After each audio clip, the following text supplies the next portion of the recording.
So speaking of properties,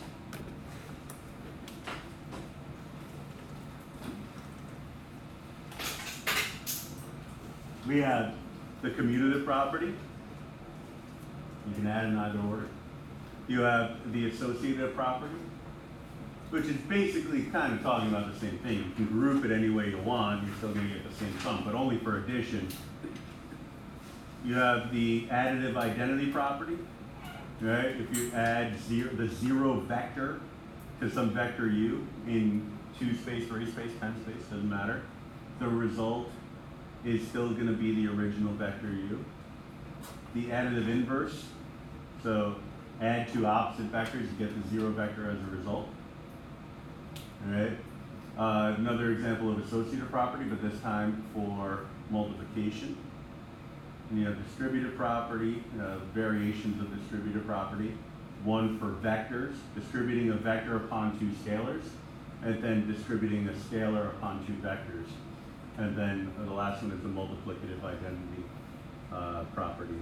But I wanted to take a second and talk about the concept of a zero vector. Because you see the 0, and it very often looks like just the number 0. The little notation here, I'm going to highlight it. A vector whose entries are all 0 represents a 0 vector. So for this one, that is not a pen. I could do just a quick proof. All right, so proof in real space dimension, I'll use dimension 3. All right, so in 3 dimensions. So I have vector u. U would have 3 components to it. It would be u1, u2, and u3. All right, now I write it that way because the 1 represents the first dimension, or aka the x.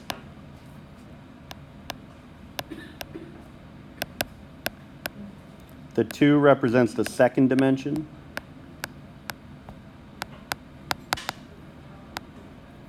Also known as y. And then 3 would be the z dimension, or the third dimension. All right. We use subscripts because if you start getting into actual letters, so third dimension,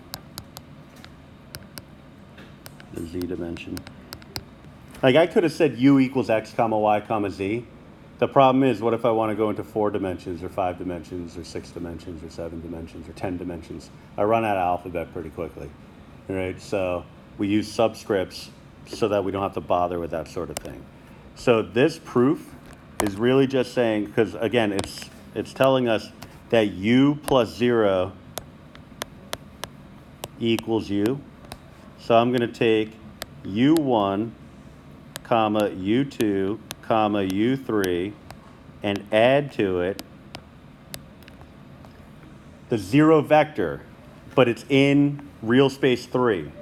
All right, so 3 space, which means that there will be 3 components to my 0 vector.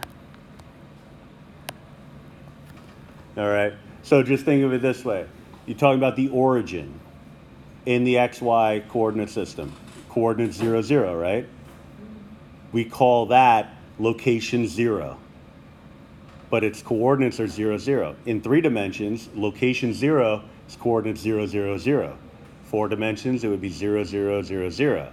All right, so why would the vectors be any different?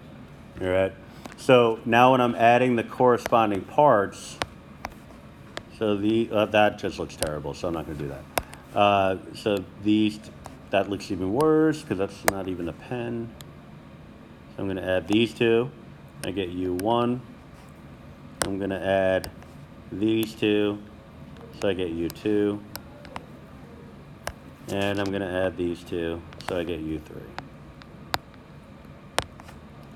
Throw some commas in there, put my little arrow brackets, and this would be equal to u. All right? And so I have proved that particular identity. And it's a rigorous proof, but I only proved it in R3. Now, I can get into the idea of a sequence. So I can do use of 1, use of 2, comma, use of 3, comma, dot, dot, dot, comma, use of n, and then 0, comma, 0, comma, 0, dot, dot, dot, end with a 0.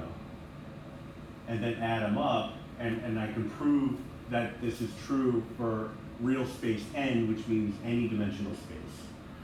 But, you know, I think that might be a little overkill at this point, but it definitely is a fairly, I'll call it an easy proof, because, you know, like, I mean, I don't know too many people that consider proofs in and of themselves to be easy, but as proofs go, this one could have been a lot worse, so it's not bad.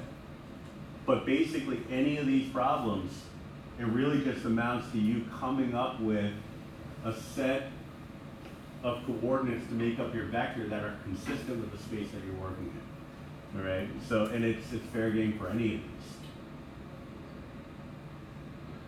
Fair game meaning any of these could be on the test. So I'll ask you, you know, I'll give you a couple to try on your own, so that you can familiarize yourself with them, and then we'll go over those next class, and then I'll give you a couple more to try, and you know, you get the idea. So I think you should try the commutative for addition, and I think you should try the distributive, one of this particular distributive, and I think you should try the multiplicative identity. All right, so try these. Because again, the general theme that I like to follow is you try first so that you can experience it, and then before I give it all away. So try these.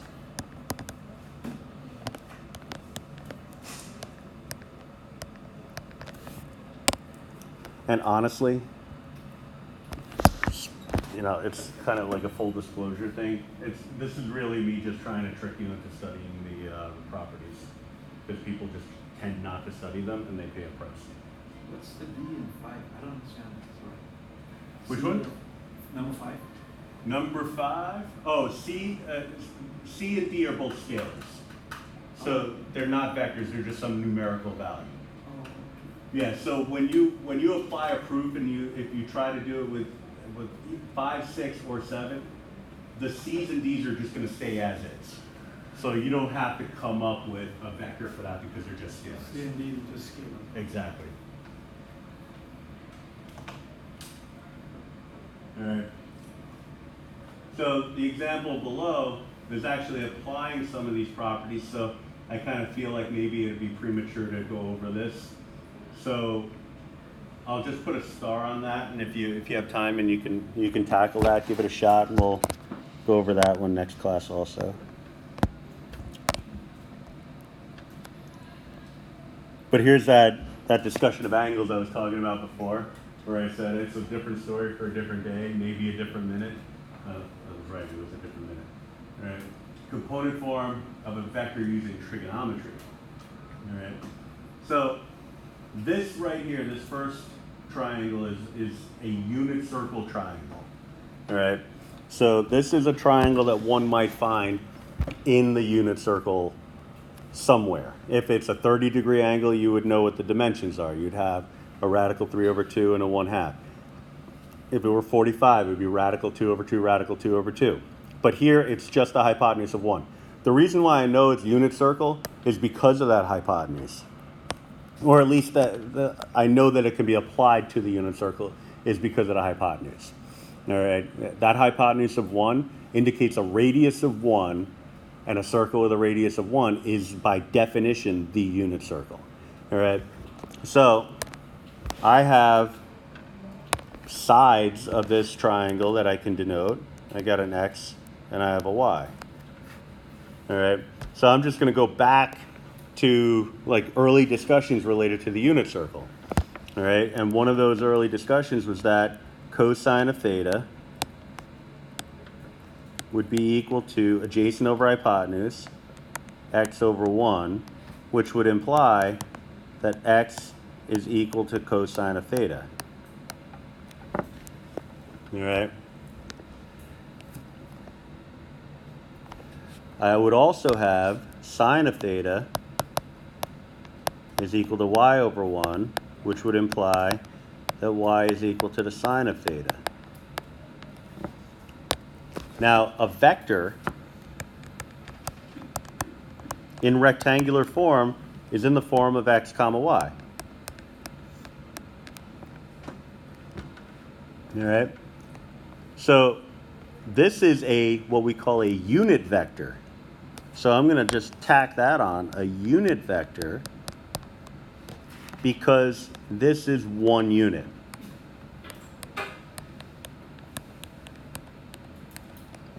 All right?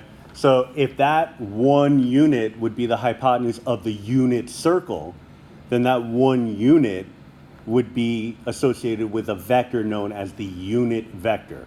All right? Still with dimensions x and y, but x is specifically going to be cosine of theta, and y is going to be equal to the sine of theta. All right? And so what we can draw out of a conclusion as a conclusion for this is that any vector that falls on the unit circle would necessarily have to be a unit vector. All right? So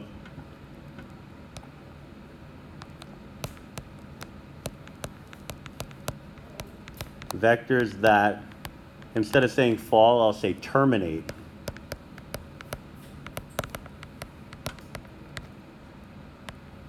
On the unit circle. But we could use these for other things too, but this is really the origin story behind the concept of the unit vector. That highlighter, it's like the worst thing ever. Like, what is the point of that? I mean, I could try the yellow again, but I feel like it's just, yeah, it's like it's not highlighting, it's just smearing it.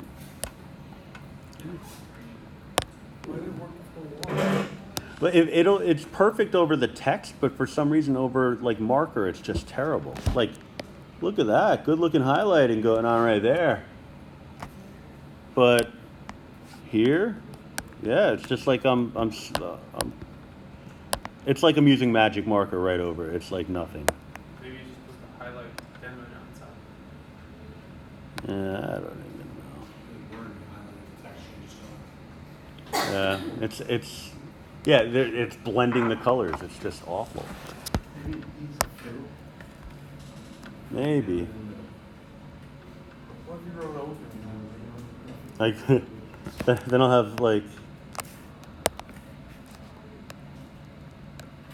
No, you see, it's not even blending there. It's just garbage. What if you use the one below it? Like, you see how one has boxes behind? Oh, like this? Yeah. I don't know. Try it. Oh, but when I put it on highlighter, that goes away. Yeah, I think I'm just crap out of luck here. Oh, and now I left the highlighter on, and that's just going to aggravate me. All right, so now we have just a vector. It's not a unit vector, it's just any kind of vector. But the same relationship would hold true. We'd have cosine of theta is equal to the adjacent over hypotenuse.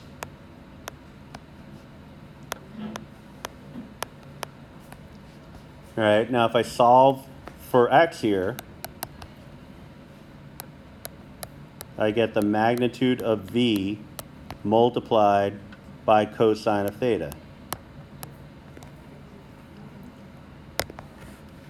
Then if I do the same thing with sine of theta is equal to y over the magnitude of v. Again, SOHCAHTOA, it's all SOHCAHTOA. Y is equal to the magnitude of v times the sine of theta. And so this would not be a unit vector, this is just any vector. So the vector normally is in the form, I guess I can make that as an e, again, of x comma y. And we just established that x is the magnitude of v cosine of theta, and y is the magnitude of v sine of theta.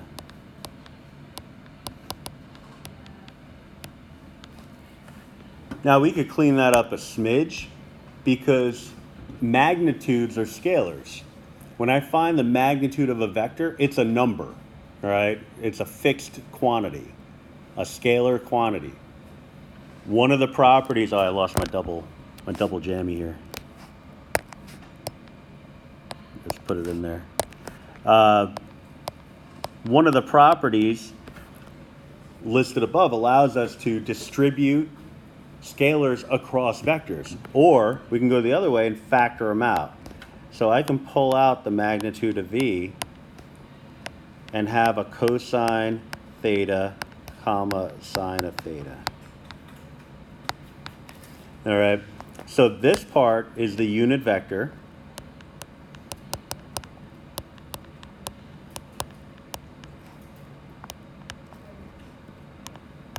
And together we're looking at the component form of a vector.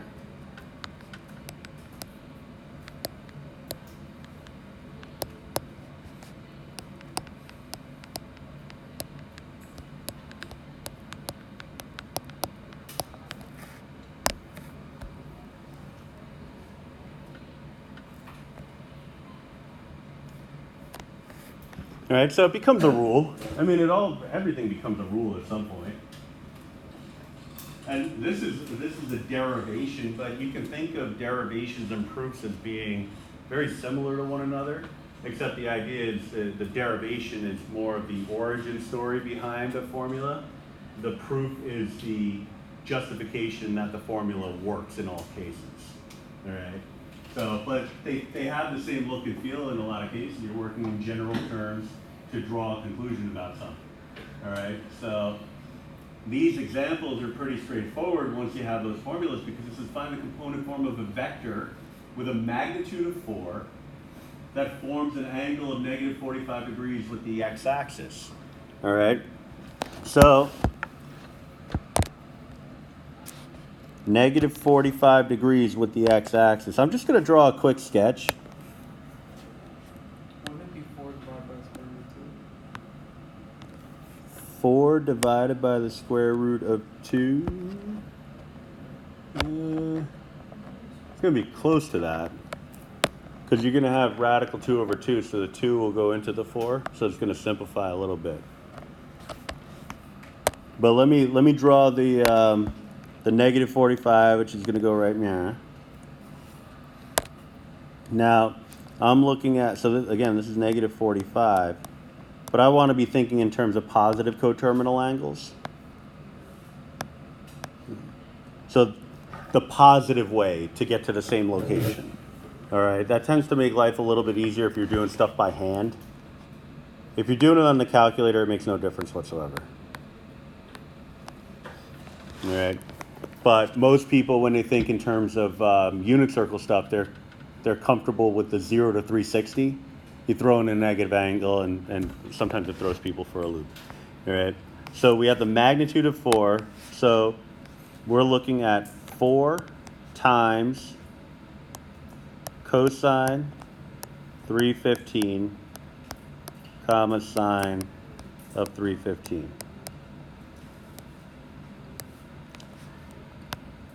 So 4 times. And again, this is component form of vector. We're not looking for the magnitude of this vector. We already have that, actually. So we don't have to worry about Pythagorean theorem. That's already done. All right. So 45 degrees in the fourth quadrant, we're looking at coordinates of what? Radical. You want it in radians? The angle doesn't matter if it's in radians or degrees, because once you find the cosine or sine of it, it's going to be a ratio anyway. It's going to be like a radical 2 over 2 or radical 3 over 2 or whatever. So it's when you're going the other way, that's when it becomes important. So if I knew the ratio was, let's say, for example, 1/2, then I would want my answer in radian form. But if I'm given the angle, then it doesn't matter because I could just pull it off the unit circle.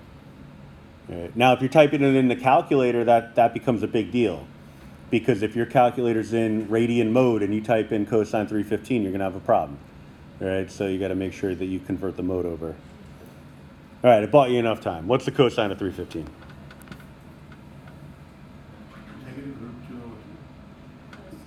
Negative root 2 over 2? Yeah, it's going to be a positive root. And then negative, yeah. Cosine's positive in the fourth quadrant. And then you can leave it like this. This is a component form. Or you can run through with the 4 and come up with 2 root 2 and negative 2 root 2. Either one would be acceptable. More than acceptable, completely correct. So if you look at this and you feel as though it seems familiar, like I feel like I've done this, it's because this is the same strategy that we used when we were converting back and forth between polar and rectangular coordinates. R cosine theta, R sine theta. That's what this is. Except this is my R. The magnitude of V, that's the R. All right, before when we were working, I forget where I drew it, but the hypotenuse of a triangle, maybe it's above on this page, I don't know. But the hypotenuse of a triangle, we typically denote that using the letter R. All right, here I'm calling the hypotenuse the magnitude of V, but it takes on the same role. So by finding the component form of a vector, you're really finding the polar form of that vector. All right. So if you know one, you know the other. It's just a matter of getting the notation down. All right. So this is pretty much the same kind of question, except they give you a positive angle, so that's even better. The one thing that you want to be careful about, in this case, it's not a problem because I'm not about to try to trick you on the first day of learning something. Just be careful because it could say forms an angle of 120 degrees with the positive y-axis or the negative y-axis. You know, it could be a kind of a trick question there. So, and then when you get into contextual situations, it's like you start getting into like 20 degrees west of north and things like that. You know, so just be careful about the wording of the question. But in terms of the technique, there's no difference from one question to another. So I'll put a star on the next one. A ladder forms a 35-degree angle with the wall. What's that? A ladder forms a 35-degree Oh yeah, I mean it wouldn't be a math class unless we had a ladder against the wall. So that's gonna happen.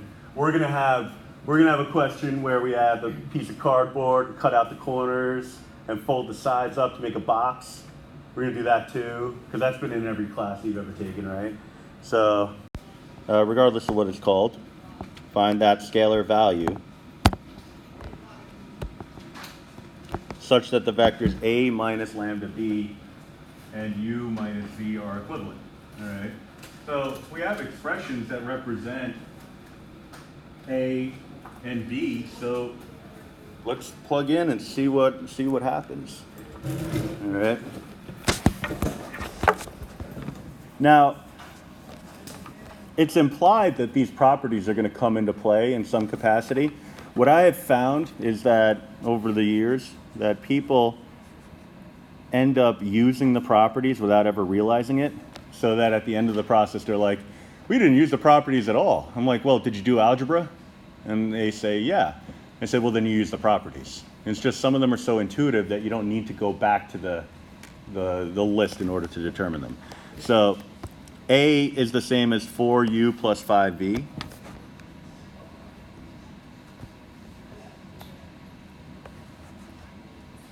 Lambda is the scalar multiple of B, which is U plus 2V. All right. And that whole thing should be equal to U minus V. So I'm just going to make that the statement immediately. So I'll tuck it in here, U minus V. So the whole thing should be equal to U minus V. All right. So it's an equation. I can work with properties of equations, of equality.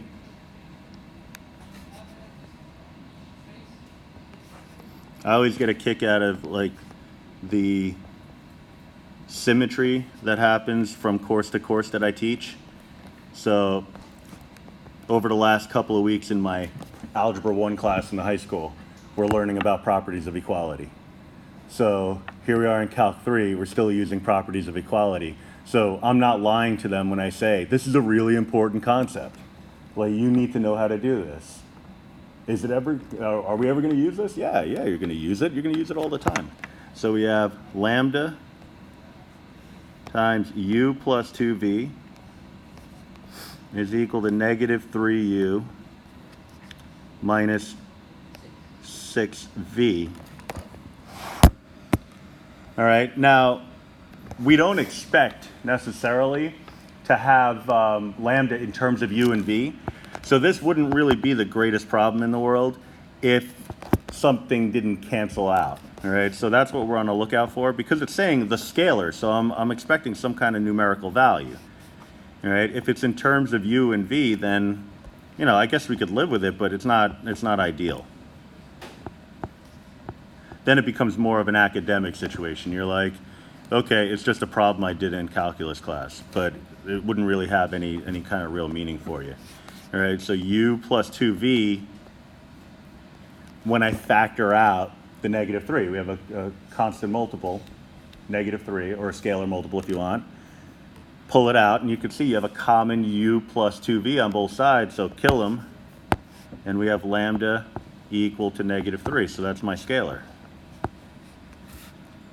All right, and you'll see that at no point did I reference that list. But I used all those properties, well, not all of them, but I used a fair chunk of them. If, you know, only in a, you know, I knew this from algebra sense, all right? So we're looking at distributive property in both forms. That was applied. Reverse of distributive property is factoring, so that we did that. Operations, typical operations, I mean, knowing that addition is commutative, it ended up not being overly necessary in this case, but you could see how it could have been applied if you had some like terms that you wanted to combine, because commutative property tells you that you could switch the order and it would allow you to combine those like terms. All right, so they're embedded in the process, but the purpose in my mind behind this question, I mean, I stole this from a textbook somewhere along the lines, I forget which one, maybe it was OpenStax, but they might have had some other purpose behind this question, but I stole this question for my own purpose. My own purpose for this question is for you to walk away being like, oh, I already know these. These are things that I've been working with for years. Right, so it's not a list of 8 rules that I need to memorize. They're all stuff that are generally intuitive. All right, so it makes it a little bit less intimidating. You know, like for example, u plus negative u equals 0. All right, well that happened here when we're applying the addition or subtraction property of equality. That has its basis in the additive inverse concept. All right, so it's all there. Right, but you know all this stuff, so no need to be intimidated. And you know, that's one of the things I like to do. I don't know, it doesn't land all the time, but every time I teach something new, I try to at least show you how it's grounded in stuff that you already know. Right?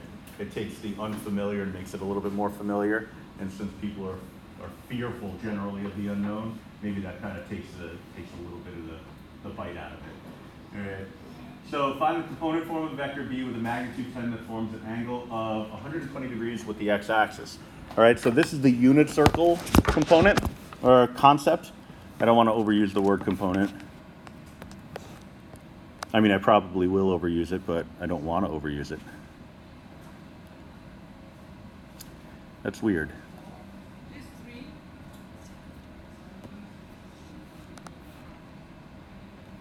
I'm on the draw tool. It should be like a nice, yeah, why didn't it do it the first time? That was strange.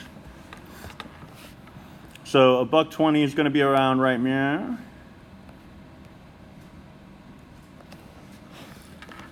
based on knowledge of the unit circle,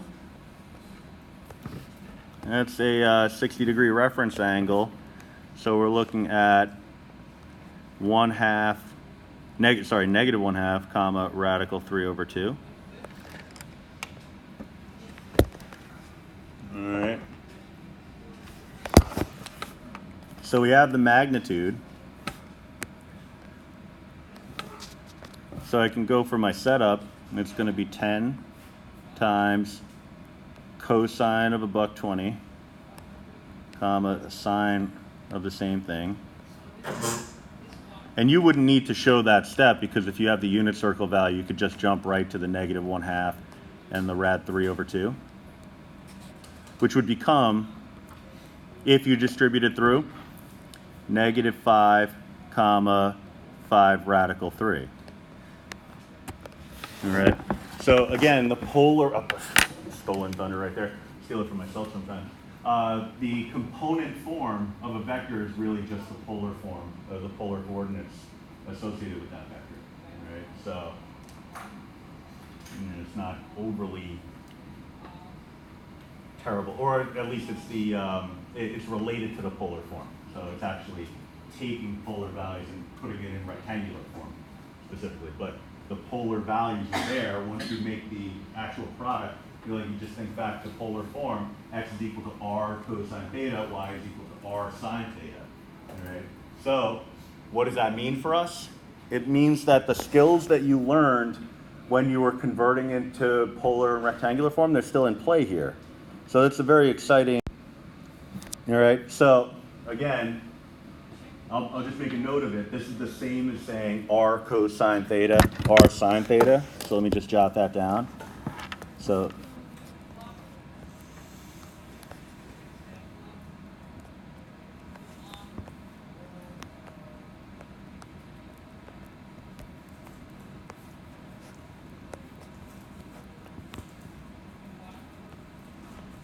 from polar coordinates. All right, so what does that mean? Well, second apps, you have your angle menu. It's telling you that if you plug in the r value and the theta value, it'll give you the answer. All right, so this idea of coming up with the component form, you don't really need to do it by hand.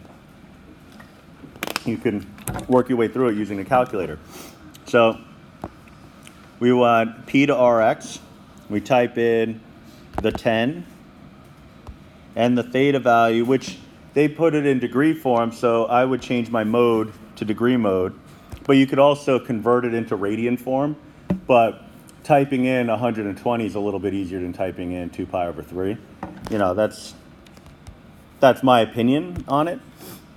So you get the negative 5 that way. But let me show you something. You may or may not have seen this before.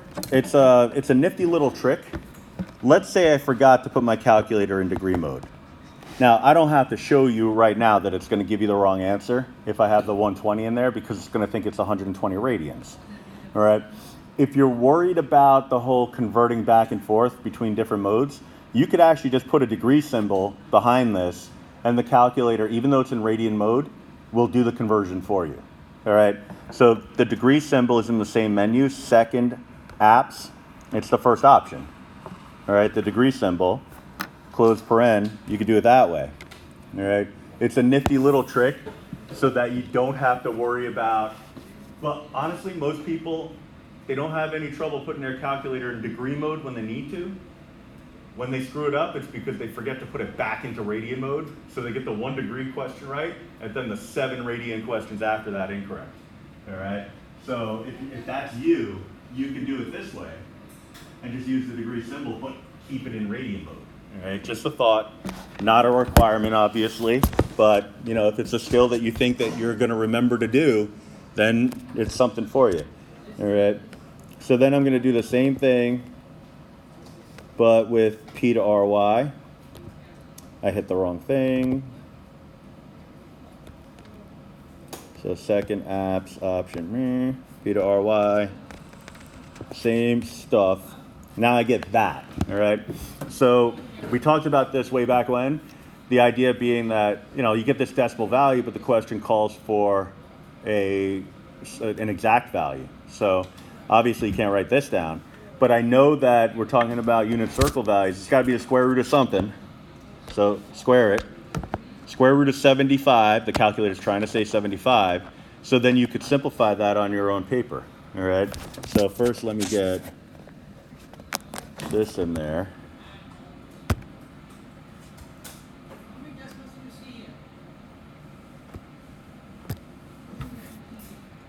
And then I'll put this away for now. Bring this back out, put that in there.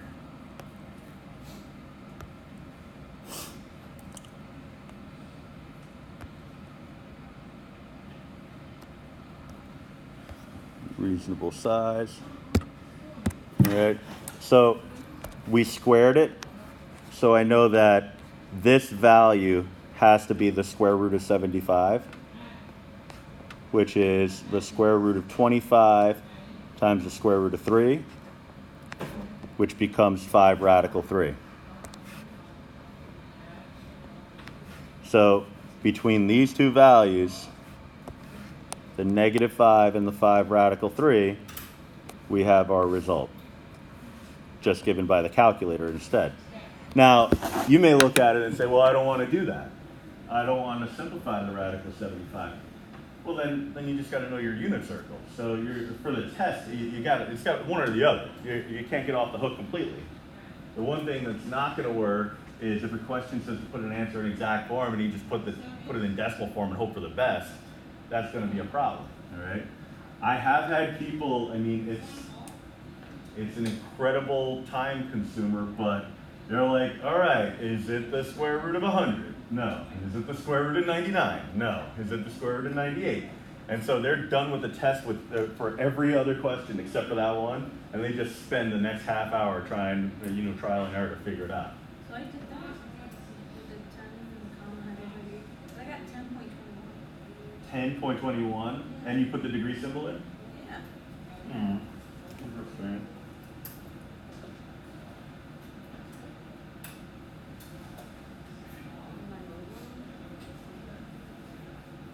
It should be. Oh, okay. You picked the wrong function. Yeah, so it's going to be I picked option one up, 7 and 8. right. Yeah. Okay. Sorry. 7 and 8. 7 and 8. Option 7 and 8. The P to RX Thank and you. P to RY. No problem.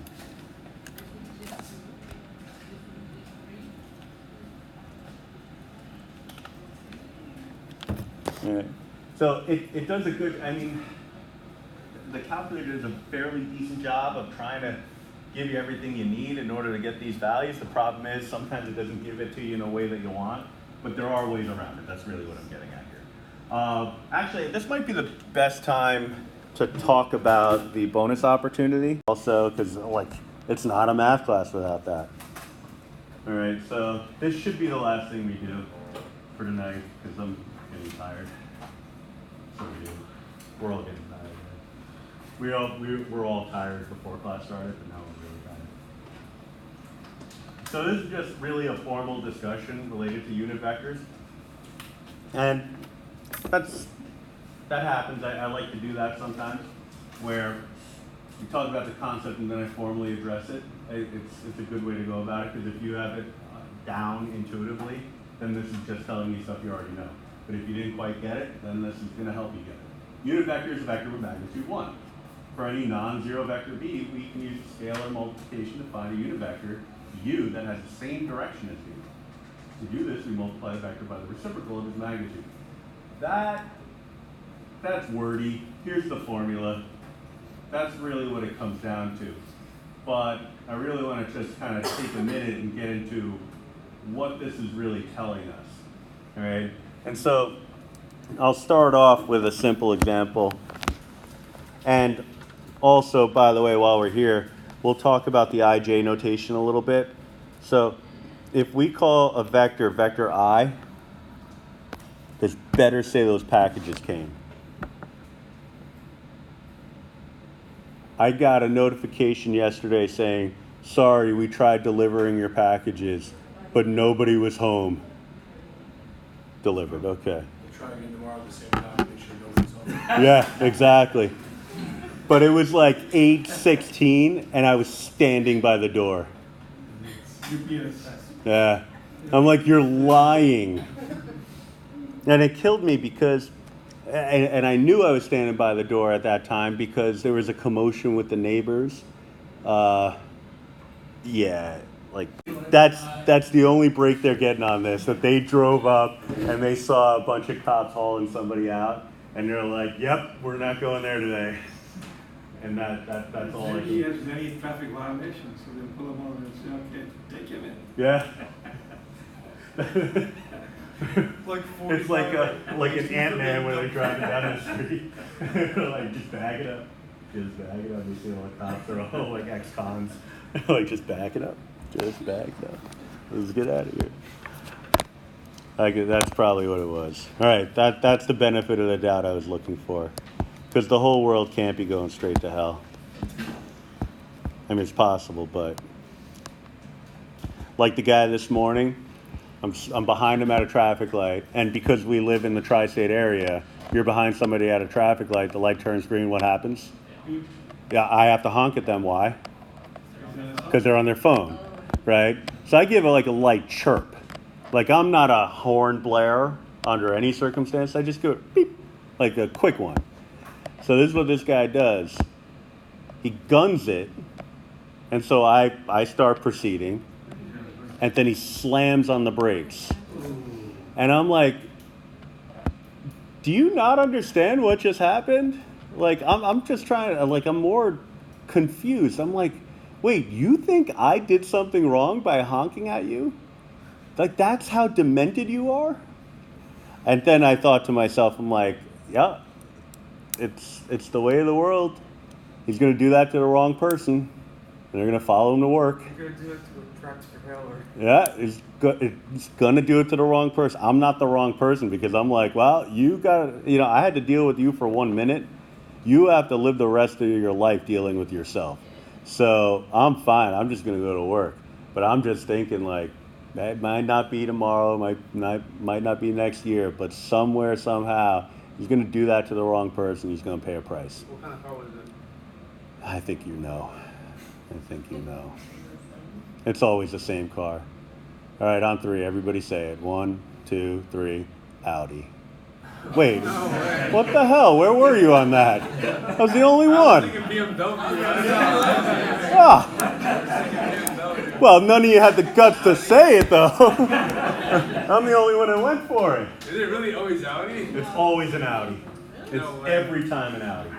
It's better than, BMWs are like speed demons on the highway and everything like that, like ducking and weaving through traffic. it's But better than the It's person that who was angry- at the light, the red light, and just kept rolling back. And Oh, that's because you're sticks. like they Yeah. no, they weren't. It was an automatic. They just didn't have their foot all the way on the brake. But how does It it was roll on the back? hill That's for- not how that works, though. It had to be a stick. Because No, Yeah. it wasn't a Jeep. then it's a piece of crap. Like the transmission is shot. Because Engine braking, you're in.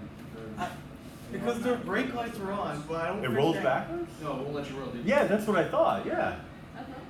Like it'll go forward, and even if it's on an idle, it'll still go forward. It'll never. If it sticks, like I have a standard, and it gives you a second and a half. When you take your foot off the brake, the brake stays on. So it gives you a chance, if in case you're on a hill, Right. light, the brake stays on for a second after you take your foot off the brake. Give you a chance to. Yeah. I have a theory why it's always Audi. So they wanted a sports car, but they couldn't afford a BMW, so they started Audi. And now they're just so angry for no reason. They see all the BMWs out there and they're like, damn it, they got the wrong one. You know what? I saw an Audi open its car door, and apparently they have projectors in the door that project an Audi symbol on the You can buy ground. those, you can install those. I'm like, how pretentious is that? Like, honestly, sometimes there's parts of me that are like, you know what? If there's an Audi driver in here, I don't apologize. Like, you know what? You know who you are. You're the worst driver in the world. I mean, right up there with Kia drivers and like. Yeah. I find the Subaru WRX driver. Oh, the ones that take the mufflers out on purpose. They all think they're Travis Pastrana in like a rally course. Yeah. And there, it's the lawnmower sounding muffler. Yes, yes. That's troublesome also. Those guys. I'm not saying anything bad about the car, I'm saying the drivers. Yeah. Awful I think they're times, hot yeah. rodders. Honestly, it's the train of thought that enables a person to say, you know what? I know this has got a muffler, and I know what mufflers are for, to muffle sound. But I'm going to take that out. I'm going to put one in that not only is going to allow the natural noise of the car to happen, but I'm gonna put one in that magnifies and amplifies that noise. I want it even louder. Like that's, yeah. I don't know who you are. I know it's Is that you? No. Is that I don't have them. I've been in like different cause I have different friends, right? And some of them are pretty wealthy, right? So they have like nice cars, and I'm not gonna lie, when you have like a muffler that makes a lot of noise, and you're driving the car, because I've driven a BMW M4 that had like really big, like it was really loud. Right. And like when you're driving, you give it gas. That's not the muffler. You're not, You feel cooler? That's an exhaust. That's not. oh, you that's can not exhaust there. Oh yeah. It's not a bolt-on piece of garbage muffler. That's the exhaust that's tuned to sound. Yeah. The engine. That's not. Yeah. It's the horns that sound like the truck that really bothers you at night. Yeah. You think you're getting off the exit, all of a sudden you hear this truck horn coming out you. So. And then you see a little Hyundai driving up right next to him. And you're like, what the hell just When you happened? have a good exhaust and it sounds good, you not only hear it, but you kind of feel it. So like as you're accelerating, it also gets louder and faster. So like, you kind of feel the energy, like you feel the power. Oh yeah, a little extra authority. Yeah, I got you. 2-hour ride. You got one of those mufflers. I guess that's probably. I'm just gonna keep going with it. I think it's worth it. So anyway, so this vector here, this I vector is vector 1, 0. And then vector j is 0, 1. As indicated by the coordinates. So really we're just stating what the coordinates are. But just as a shorthand way of expressing it, we would say I and j rather than writing 1, 0, and 0, 1 over and over again. All right. But in terms of finding a unit vector related to a particular vector, this is like the beginning of the next phase of the unit, which allows us to really kind of get, really explore the concept of a vector. Let's say you had, for example, a vector 3, 4. All right. That vector is not a unit vector because you can tell immediately that if you were to square these two values and add them together, you're not going to get a 1 as a result when you take the square root. So, but I will find the magnitude. I'll call this, I can call it anything. I'll just call it V to keep it in line with the formula. All right. So V as a magnitude would be the square root of 3 squared plus 4 squared, which Pythagorean triple. 3, 4, 5 right triangle. All right. So U, the unit vector U, would be equal to that vector V multiplied by 1 over its magnitude. So 1 over 5 multiplied by vector V, 3, 4. Or we could run through with the 1/5 and call it 3/5, 4/5. All right. Now I'm just going to verify it. I can find the magnitude of U. That's going to be equal to the square root of 3/5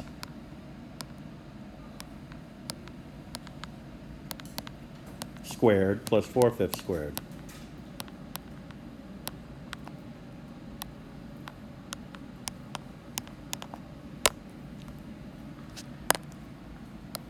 So 9/25 plus 16/25 is going to be 25/25, which is 1. Square root of 1 is 1. All right. So we just created a vector that's going to have a magnitude of 1. But then you ask, okay, wait a minute. Why? What was the point behind doing that? So I'm just gonna draw a quick sketch, always a quick sketch. It's never gonna be anything too elaborate. The only thing that I might ask you to do, that it's like a point by point kind of thing, would be a polar graph. Everything else is gonna be just a quick sketch. All right. So I could plot 3, 4. Let me just bring it in a little bit. 1, 2, 3, 1, 2, 3, 4. And draw a line segment corresponding with that vector. That's vector V, which looks like a check mark, so let me fix that.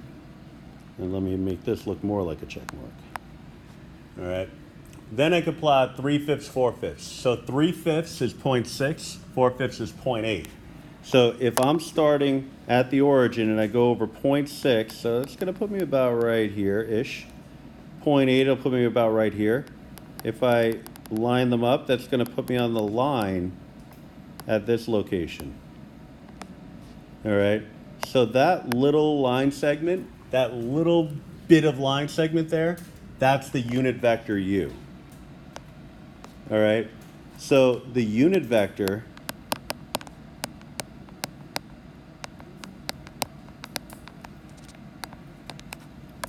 has the same direction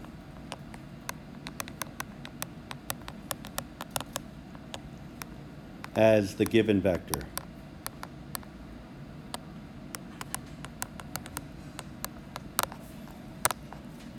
All right, which means that that unit vector actually forms the basis for that original vector, telling us that we can write that original vector as a scalar multiple of that unit vector.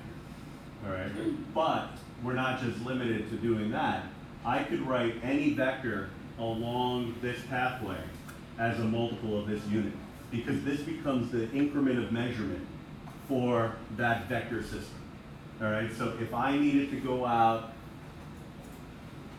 10b, I can count in terms of v's, or I can count in terms of u's. The benefit of creating a unit vector here is I'm able to standardize.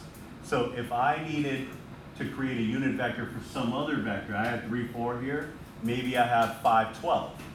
I can create a unit vector for that. Now I can take two things that are apples and oranges and standardize it so that it's one piece of fruit, one piece of fruit. All right, you're looking at two things that can now be compared to one another, all right, because their increments are in terms of magnitudes of 1. So then I can actually make a determination of the relationship between those two vectors. Now, at this point, it's without context. So a lot of that is just hand waving. It's me saying, yeah, we can compare them all on a same scale. Wonderful. What is this going to be used for? We'll talk about that next class. All right, so that's where we're going to leave it tonight. And we'll continue on. I'm not going to star any problems on this because I've barely scratched the surface on that. We'll wrap up the unit over the next class, and then we'll start talking about review for the test. All right? Test is first week of October, right? Yeah, which is next week. Next week? Yeah. Next week of... So Wednesday next week. So a week from today. All right, so I got everybody for attendance, so if you have any questions, stick around. Otherwise, see you on Monday. And we'll try not to get run off the road by another Audi driver.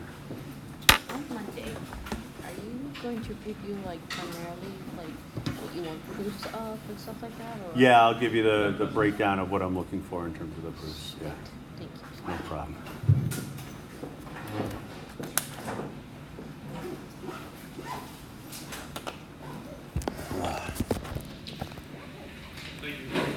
About my rationale for literally everything that I choose to do in the class. You know, it's like, yeah, you're a teacher. You know, teachers do things. They give assessments, all right? So this is just another one. But I do like to explain because I never wanted people to think that I was giving assessments for the sake of giving assessments. I also didn't want people to think that it's just busy work. Like, I'm not about wasting anybody's time, especially my own. No offense. Just if I give you an assessment, I have to grade that assessment. So if there's no value to it, nobody's winning in it. You know, you don't gain anything from it, and then I got more work to do. All right.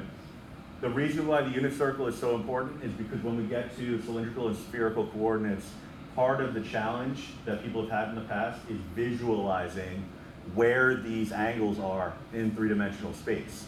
So if you don't have a sense of where they are in two-dimensional space, how can you bring that up into the third dimension? All right, so there is value to it. Because people, like in the past, they've gotten really comfortable and familiar with things like, at the high school, they call it the heart chart, or chart by heart. It's like just a listing of sine, cosine, tangent for a bunch of different angles. And it's just fill in the chart. Do it as fast as you can. And it's like, cool, you know the facts, and there's value to that. But where is 135 degrees? Because I'll have students, I'll be like, all right, cool, what is the sine of 135 degrees? They come back with rad 2/2. And then I would say, okay, now where is it? And they're like, what do you mean? Exactly. That's exactly where it is.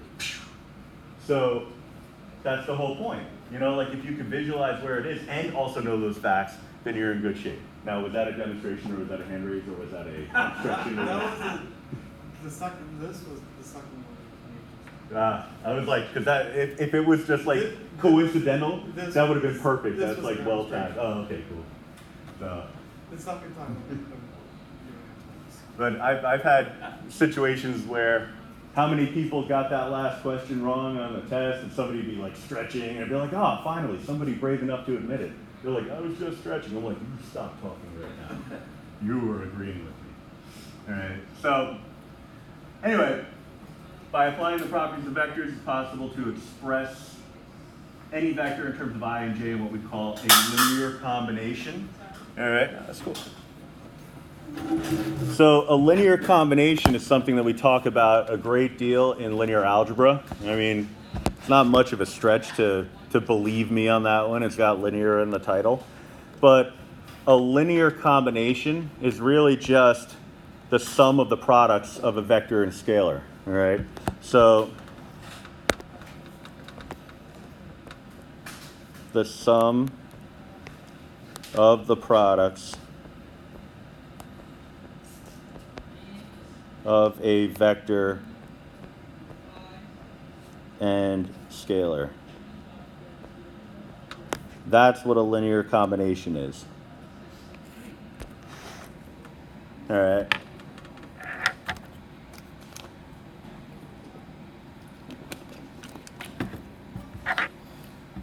So, for example,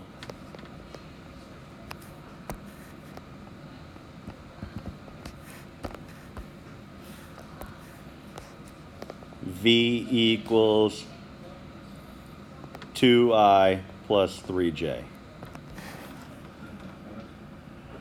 It is the basis of a dot product. All right, but the dot product is talking about actually multiplying corresponding parts of two vectors together. So this is actually step one in the concept of a dot product, or really an application of it. All right, so that's an example of a linear combination. And we do it a great deal in linear algebra, but here we just kind of need to know that fact, and then we can move on from there. Express each vector as a sum of unit vectors. Now, the unit vectors are, in two space, I and j, all right? So that's 1, 0, and 0, 1. So the first thing I would do is look at, and we'll streamline the process, so it's not work for the sake of doing work, but I do want to show you at least the one time. This is the same as saying -2 times 1, 0 plus 4 times 0, 1. I mean, if you were to actually carry out these operations, you'd see you'd get -2, 0, and then 0, 4, put it together, and you would have -2, 4. All right. But what we're doing now is we're taking the extra step of saying that 1, 0 is the same as I. So I'll have a -2i. And 0, 1 is the same as j, so positive 4j. All right. So a big question, or at least a question that I had, maybe you don't have the same question. Okay, cool, why? Why did we switch from X and Y to I and J? That's an excellent question. So what you're dealing with is X representing variable locations along the X-axis and Y-axis. I and J are specific locations, 1, 0, and 0, 1. That's pi over 2 and at the 90? At 90 it would be along pi over 2. 2, 7. Well, the 1, 0 would be 0 or 2 pi, right? But the idea is that what we're talking about is 1 unit along the x-axis, all right? So we're defining that as 1, 0, and specifically we're calling that I, so we're defining it as I. So I is a subset of x, accounting for just 1 unit, all right? J is a subset of y, accounting for just 1 unit. Where what we can do is come up with any number of possible ways to get to a vector, just based solely on the scalar multiples of -2 and 4 in this case. But since 1, 0, and 0, 1 form the basis of 2 space, which means that any vector in 2 space could be written in terms of 1, 0, 0, 1 just by applying appropriate scalars, we would need to define this in some capacity. Now, why do we call it I and J? First person that got to this concept decided they want to call it I and J, right? And that's really as simple explanation as it gets, right? You get to a concept first, you invent something, you can name it, right? So, but why in particular go from this form to that form? Well, this is an algebraic expression. So now if I have to do operations, any kind of operation involving this expression, like multiplication, addition, whatever, it's going to be easier to conceptualize it in this form than it is to do it in vector form or in component form, all right? Because like if I were to tell you to take the -2, 4 and square it, like square what, you know?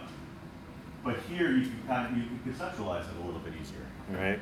So so that's the rationale behind that. But ultimately, in terms of the amount of work, there's really nothing to it because this is just -9j. 0i, which cancels out based on the zero property of life. I mean, you could call it zero property of vectors, but it's 0 times anything is 0. You don't have to show the breakdown, the scalar times the unit vector. No, you just jump right to it, yeah. All right. Sometimes you'll want to, like in the next example, because they give you the angle, and then you would say, well, I want to take it a piece at a time so I make sure I don't miss anything. That's a different story, but if they're just giving you flat out the component form, and you could just jump right to it. All right. Now, they're saying vector u is a vector that forms a 60-degree angle with the positive x-axis. Use standard unit vectors to describe u. All right. So I'm going to draw a vector u at roughly 60 degrees. Doesn't have to be perfect. Go to this second window. Second window.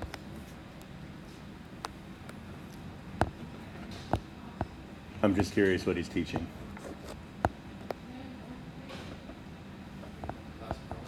Yeah, because he said second window, so he's changing his table setting. Oh, stats? All right, so he's probably doing statistical displays. My guess is he's showing them how to change the scale for a histogram or something like that.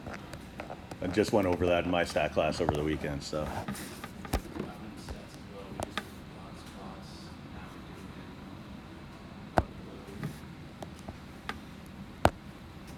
Yeah, I just wrapped up the first unit. We're taking the test on Saturday, but yeah, is that how it is in your class? Like all graphs and stuff like that for the first unit? Yeah. All right, cool. So the way I've been doing it for 20 years is pretty standard. Right on. So 60 degrees with the x-axis. Now they're saying that it's vector u. They didn't tell me the magnitude of vector u. All right. So vector u will have a magnitude of the magnitude of vector u. Right? It's unknown. So what I'm going to do is write this in general terms. I'm going to say u, the magnitude of the u, is equal to cosine of 60 degrees, comma, the sine of 60 degrees. Now this is one where, I over 2 plus u square root of 3. I over I mean, plus What are you saying? It's a unit plus vector, right? u, over 2i. it's the unit square vector. root of So 3j. then the magnitude is 1. The, No. So the unit vector. oh, it said unit vector, my bad. Yeah, so you're right. You're both right, except we could take another step in here.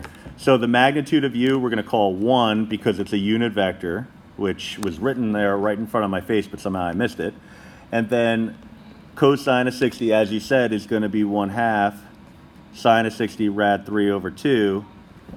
So 1/2 I plus root 3 over 2 j. And like you were saying, if we did not know the magnitude of u, then it would be multiplied by magnitude of u in each case. But because it's a unit vector, we know it has to have the magnitude of 1. Good catch. But, you know, it's a happy mistake on my part because it does tell you how you would represent your answer if you did not know the magnitude. Because in some cases, you're going to solve for the magnitude. Like, what is the magnitude of the vector that's going off in that direction? In which case, you know, you have to have some more information, but you would leave this as the magnitude of u, and that would be a scalar multiple impacting this, this vector in IJ notation. All right. Speaking of which, now, you've definitely seen a question like this before. Just maybe you haven't seen it tackled in the way that we're going to do it. All right, so, I mean, maybe if you've taken a physics class, you've done something along these lines, but definitely not in an algebra class. I mean, algebra class, you use Pythagorean theorem. All right, same thing with trig. Right? If you use trig, or if you're in a trig class, you probably use Pythagorean theorem and then simple SOHCAHTOA. All right, we're going to use vector sums to figure it out. So, and in a lot of ways, it's going to be easier because in a trig class, for some of these questions, what you would do is actually, it's kind of strange because this is going to actually take away the need for things like the law of sines and cosines. So if you remember those, wonderful, you don't need them because we're going to think in terms of basic right triangle trig. That's the whole point behind a lot of this stuff, is so that you can work with simple math even in complicated situations. And when push comes to shove, you may actually question why on earth you needed to learn about the law of sines and cosines to begin with, because after a question like the, or after questions like these on 21 and 22, you'll see, it wasn't really that necessary. The jet is flying at a velocity of 500 miles per hour due north. All right. In typical math teacher fashion, I'm going to only read fragments of the question and then just start marking up a diagram. All right. Velocity, that's a vector. So, and it's going in the direction of due north. So I'm going to say the magnitude of n is equal to 500. You don't have to write the units down now. You can include them in your final answer, but you never want to lose sight of the units. All right, because these contextual problems, it's never just answer is 200. It's 200 what? 200 degrees, 200 miles per hour. What are we talking about, all right? So I never like taking off points for people forgetting units. So they're like, just don't forget the units. So I don't have to take off for that, all right? And honestly, I'm not trying to be a jerk when that happens. It's for the purpose of making sure you're attending to the appropriate details. So what I do when I grade tests is the first thing, like I'll go through everybody's test paper and I'm just gonna look for units. And then I'll go through it a second time and I'm just gonna look for rounding versus exact values. And then after that, I'll grade each person's paper. All right, for me, it's quicker that way. But you can tell that I'm making a concerted effort to try to, well, it sounds mean, but I'm looking to ding you for points on that kind of stuff. So don't put me in a position where I have to do that, all right? Because I don't like doing it, but I have to do it. It's that important. All right. When it encounters a wind blowing out to the west at 50 miles per hour, so magnitude of W, whatever variables you want, I'm going with W. That's 50. And we have a 180 degree from 0 relationship. All right. So the angle is always going to be how far away from 0, right, in terms of degrees. Or radians if you want, but I find most people like the degrees.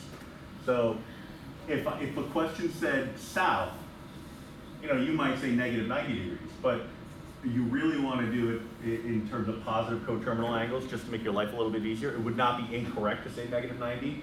270 is a little bit better because it maps directly to the unit circle, less thinking involved, in my opinion. But the one thing you wouldn't want to say is 90 degrees, because 90 degrees is a counterclockwise movement around the unit circle. All right, we need to find the jet's resultant velocity to the nearest 10. All right, so we have two vectors. The resultant is a vector sum. So I'm going to use the strategies we talked about in class, just a rough sketch. I have a vector starting at the origin, going out in the northern direction. So that would be this vector. So I'm going to create a parallelogram using that. Then I have a vector going in this direction. It's not drawn to scale, obviously, but it doesn't really matter. We just need the visual. Creating a parallelogram, in this case, because there's right angles, it's going to be a rectangle. And then the resultant is just going to be the diagonal created outward from the origin. All right, so like I said, just a rough sketch is all we need. So I'll do it in...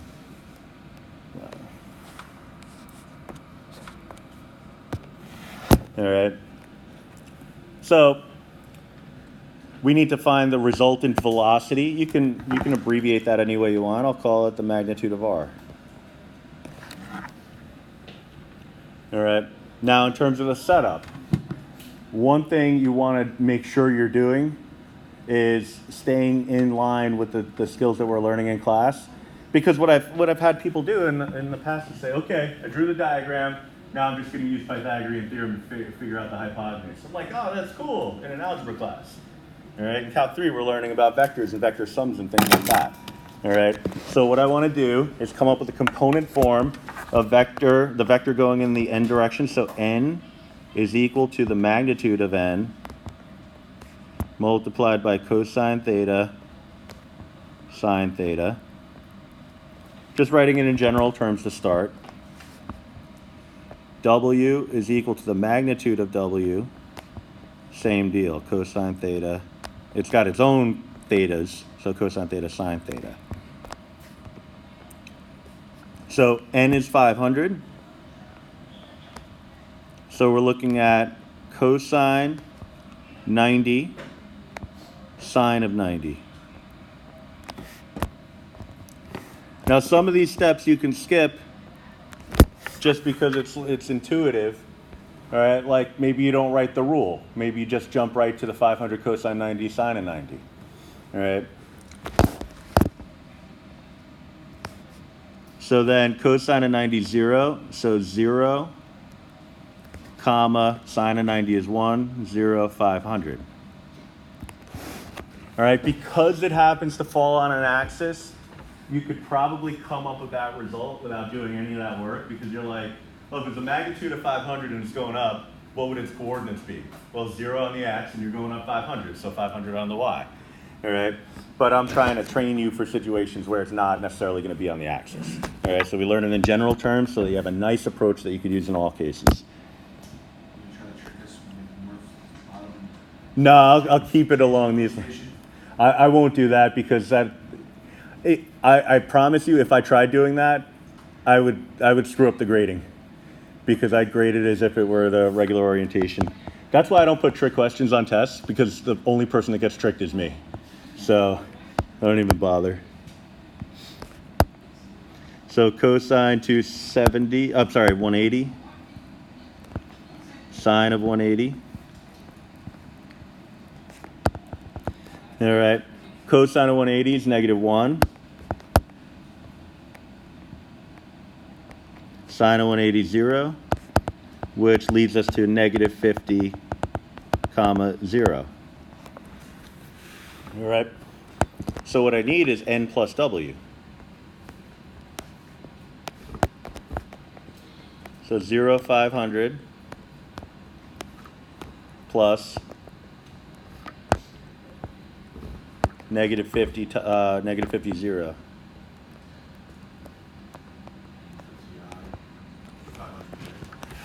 Negative 50i and 500j.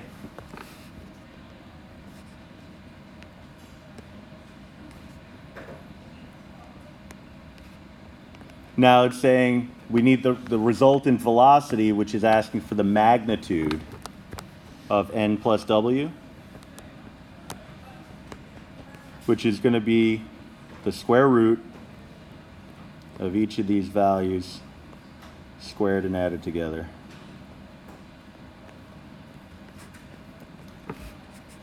So 2500 plus 250,000. Not that you have to do it by hand because the answer is calling for a decimal value anyhow. So it's just the computation for that part of it was easy enough. So why not do it? So, but you could just do it this way: square root negative 50, close them up, square it, plus 500, close them up, square it. And so we're talking about 502.5 because it said nearest tenth. So approximately 502.5 miles per hour. And you know, contextually, value should kind of make sense. You know, you don't have to know too much about flying a jet in order to realize that, you know, you got a 50-mile-an-hour wind that's not going in the same direction. You know, it's not, you know, you always hear about the jet stream when you're on a plane. It's like, oh, we're going with the jet stream. So it should be a little bit quicker. Like, the flight's supposed to be 7 hours, but we'll get there in like 6 hours and 15 minutes. And then on the way back, it's like, the flight's supposed to be 7 hours, but it's going to take about 8 hours because we're going against the jet stream. All right, that's a forward and against kind of situation. Here it's going, you know, you're going in one direction and it's pushing you to the side a little bit, but not with an incredibly large magnitude.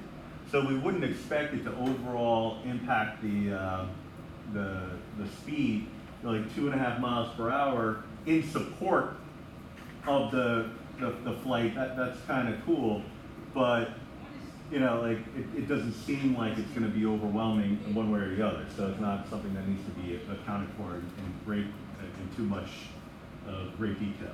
Now, if you had an angle that's going in the opposite direction in any capacity, so just even a smidge below the x-axis, now that magnitude's working against the direction of the flight. So if that's the case, then you would expect something less than 500 miles per hour. But if it's really close to the x-axis, it might be a smidge less. It might be like 499.2 miles per hour. All right, it's when it's going in the direct opposite direction that you know that it's going to have a significant impact. All right, vector sums in that context are very easy because really you're just subtracting and adding magnitudes.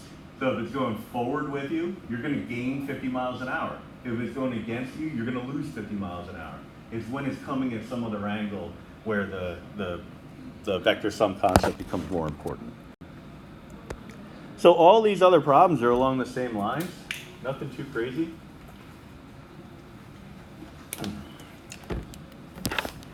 So I'll tackle, well, maybe I'll just do them. They're fun. And then I'll talk to you about the structure of the test. All right, so for a man to cross a lake to a point directly east of his cabin, he must set a course 6 degrees south of due east, so as to compensate for a current that flows through northeast 30 miles an hour, 30 degrees north of due east. If the man's boat travels 20 miles an hour in still water, what's the rate of the current to the nearest integer? What is the resultant velocity of the boat? All right, so you know, same general idea. Okay, it's a little wordier, but it's all there. So let's establish north, south, east, and west.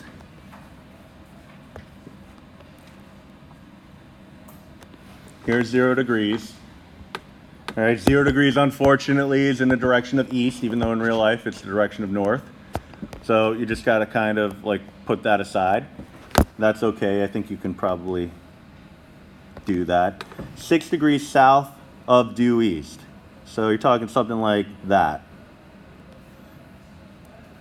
All right. So 6 degrees south of due east, I'm going to mark up my graph. That's the same as 354 degrees. All right, you could say -6 degrees, it would amount to the same thing, but I prefer to think in terms of positive coterminal angles. That's just the way I operate. To compensate for a current that flows to the northeast at an angle of 30 degrees. So something like that. Throw some arrows on it. Indicate that that's 30 degrees. All right. If the boat travels at 20 miles an hour in still water, what is the rate of the current to the nearest integer, and what is the resultant velocity of the boat? All right. Now, I've always found that the weirdest part of any of this is the concept of in still water. Like, what the hell does that mean? What it means is, if nothing were impacting the boat, what would its speed be? All right. So what that's telling me is that this is actually the speed that the boat will have to actually work at in order to get to its resultant velocity. All right. So he's going here. Oh, he's a man. So he's going 6 degrees south of due east. He's gonna be powering his boat. He's going to be making turns to go 20 miles an hour, right? Well, you'll use nautical terms, like knots or something like that, in that particular direction. If there was nothing impacting, if there was no current, maybe that wouldn't be 20 miles an hour, right? Maybe it would be a lot higher. Maybe it would be a lot lower. Depends on what the interaction of that current is. But because there is an interaction, what he has to do is power his boat at the rate of 20 miles an hour, or make it powered to go at a rate of 20 miles an hour. So I'm going to say vector B has a magnitude of 20 miles per hour. All right. Now, they don't seem to be giving us any other pieces of information here. They give us that magnitude. It's implied that at either the rate of the current is either unknown and we'll have to figure it out, or irrelevant. One way or the other, we don't know it, but maybe we don't need to know it. That's what I'm getting at. All right. The resultant vector would be the vector sum. All right. So I'm going to draw a parallelogram. That's a little off. Something like that. Maybe a little bit more.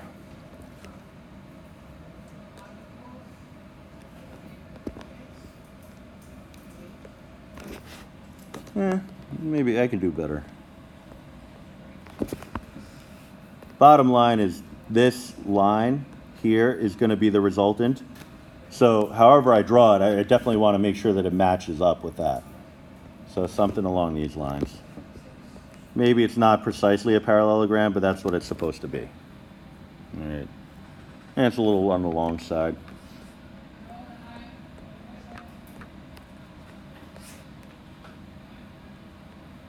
Something like this, maybe. All right, well, that's best I can do because, you know, me and drawing, etc. So I have the current. It has its own magnitude, which is unknown, but we do know its direction, and it's supposed to give us the resultant vector. All right. Now, if the man's boat travels 20 miles an hour in still water, what is the rate of the current? So that's indicating that I do need to figure that out. What is the resultant velocity of the boat? I do need to figure that out. So it turns out that both pieces of information are relevant, and I'm going to have to work my way through it. But at least there's a recipe. All right. So first thing I'm going to do is define my two vectors. Especially with a diagram as messy as this one. Sorry about that. I do want to be careful about how I define things. So magnitude of C, poor quality magnitude symbol, multiplied by cosine 30, sine 30.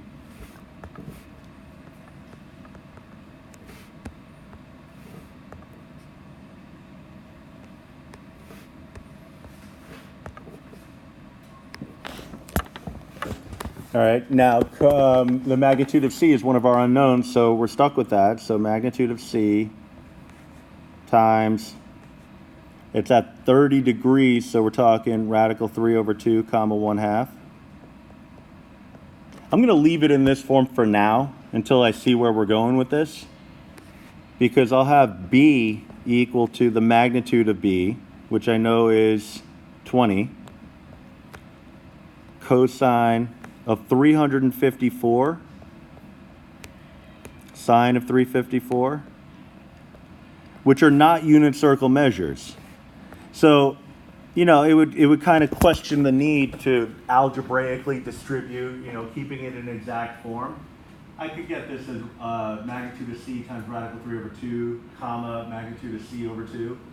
But it's like, okay, I'm taking an algebraic approach. What's the point of that if I got to put this in the calculator anyway? All right, so that's the rationale there. And so the last bit would be the resultant vector, which again has an unknown magnitude. But we do know it's at 0 degrees. So cosine of 0 degrees, sine of 0 degrees. Now that one can clean up, actually kind of nicely. But it's a question of, do I want to do the cleaning now or do I do it in a minute? All right. So we have some components, and we have the ability to come up with a system of equations, which is what we're going to do. Magnitude of C times the first component plus 20 times the first component of B should be equal to the resultant, because C plus B does equal R, all right? Based on the setup of the problem and based off of our diagrams, C plus B equals R. So I'm going to take the C, which is magnitude of C, radical 3 over 2. I'm going to add it to 20 cosine of 354. And that should be equal to magnitude of R times cosine of 0, which is 1. All right, so I don't have to write that. I could just write it as magnitude of R. All right, so just to recap, I took the first component of each piece,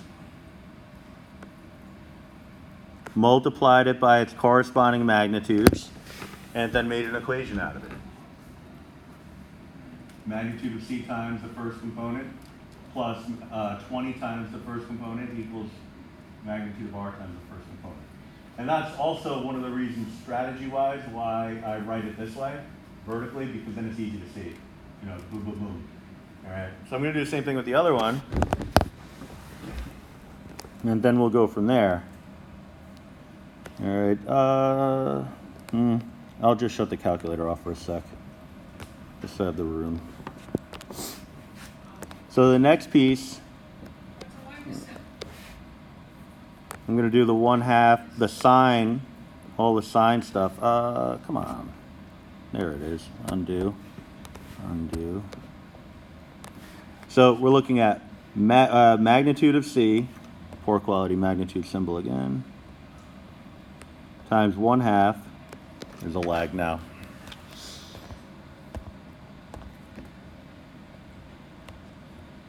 Plus 20 sine 354 is going to be equal to 0. All right, and that's because sine of 0 is 0. Right, so the magnitude of R in that context is going to cancel away completely. All right, so we have a system of equations in two variables, but one of them is a nice system, component of the system, because one of the variables cancels out just naturally based on the situation. Now, if it didn't, that would be, it's still doable, it just involves more work. Because if you have two equations, you need two variables. We would have that even if the magnitude of r didn't cancel out, but you'd have to use substitution, all right? In this case, it's not too bad because I can subtract and then multiply by 2. So the magnitude of C is going to be negative 40 sine of 354. All right, so subtract and then multiply by 2, or multiply by 2 first and then subtract. It's up to you. All right, so we have that. Not bad. Run that through the calculator and you'll have what you need. But we could also use it in its exact form to help us solve for the value of r. So if I know that C is equal to this whole shibiggity bang here, I can replace the C with that. So negative 40 sine 354 times root 3 over 2 plus 20 cosine 354. That's going to be equal to the magnitude of r. Now I'm writing this on paper, but the reality is a lot of that stuff just goes right in your calculator, all right? Because magnitude of r is based off of the magnitude of C, all right? Because if you really think about it, once I compute the magnitude of C, I'm just going to multiply that by rad 3 over 2 and then add this to it, all right? So like I'm just writing this down for the sake of writing down a reasonable looking algebraic expression, but the reality is there's a lot of extra stuff here that you probably would only expect a math teacher to write down. Students, not necessarily required. All right, so let's run it through the mill here. So again, my mode is radian, and I want to leave it that way. So what I would do is type negative 40 sine 354, and then second apps option 1 to make sure it's in degree form. And so I get that measure. Now, rounding instructions, none. So you could round it, actually, nearest integer. So there was rounding instructions. So approximately, and you could use an approximate symbol or not, it doesn't make a difference. I already wrote it in as an equal sign. So we're going to say 4 miles per hour. All right, so that's how fast the current's going. That doesn't seem out of the ordinary. I mean, I'm not an expert on the current, in the current flow of rivers and things like that, but I wouldn't expect it to be an overly large value, right? So that's fine. Most people are just looking for numbers that make sense in, like, they're not negative, they're not imaginary and stuff like that. All right, so I have that. I'll multiply it by the square root of 3 over 2. So I'll get that and then add to it 20 cosine 354. And again, making sure to put the degree symbol in there. All right. If you think that you're going to forget to put the degree symbol in there, change your calculator to degree mode. All right. It's as simple as that. So about 24 miles per hour.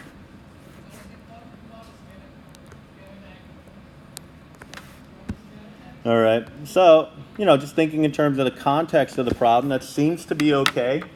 You have a current operating, actually, it seems probably a little large, I guess.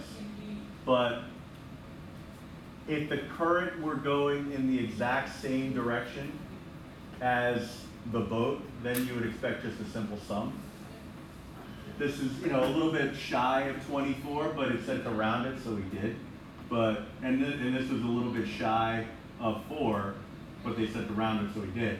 So your current is going a little bit more than 3.5 miles an hour, and that's given a resultant velocity on the boat of about 23.5 miles an hour, which seems to be in line because the current is, it's only 30 degrees off from the ultimate angle in which the boat is trying to travel.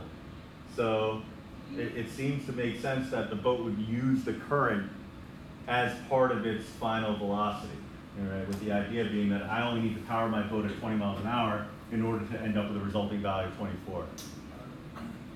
Calculator issue. I got the same value for it in the 40 sine for 4 degrees, and I times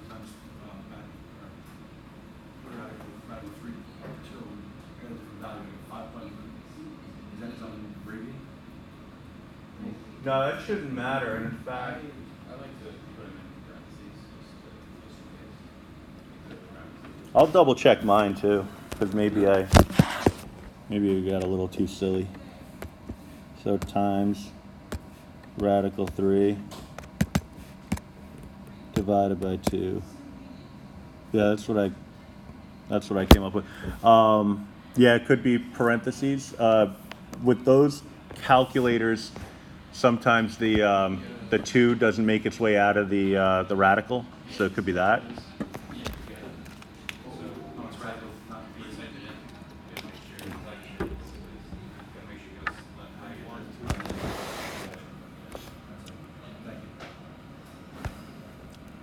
All right, so, I mean, there's other ways to handle a question like this, but, you know, the simple computation isn't generally too terrible. I don't know if tonight's the night for it, but I was going to show at some point some linear algebra strategies related to this. So that, you know, just basically some matrix operations to allow you to come up with a solution without doing really even this work. It's just, I don't know if I want to do that right now. Maybe, you know what? I'll do it. If you don't like it, just ignore it for now. At some point, you're going to have to learn it, but maybe you don't need to learn it for Wednesday. Maybe you can just sit tight on it. But if it's a strategy, you're like, yeah, I like it, I can use that, then by all means. All right? So I'm just wondering if I should do it with this problem or the next one. I'll do it with the next one because this one has the one of the variables canceling out, so it's kind of iffy. All right, so we'll do it in the next one. Tabitha took a journey in a blimp due north.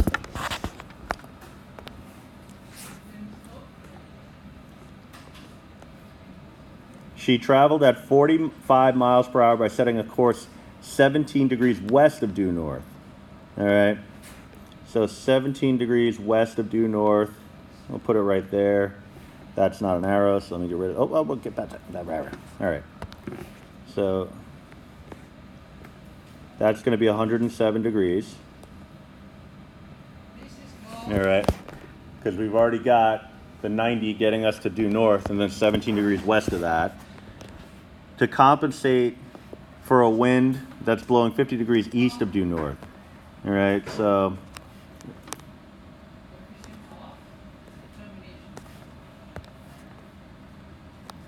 all right, so 50 degrees east of due north would be a 40-degree angle from 0. All right, something important to keep in mind.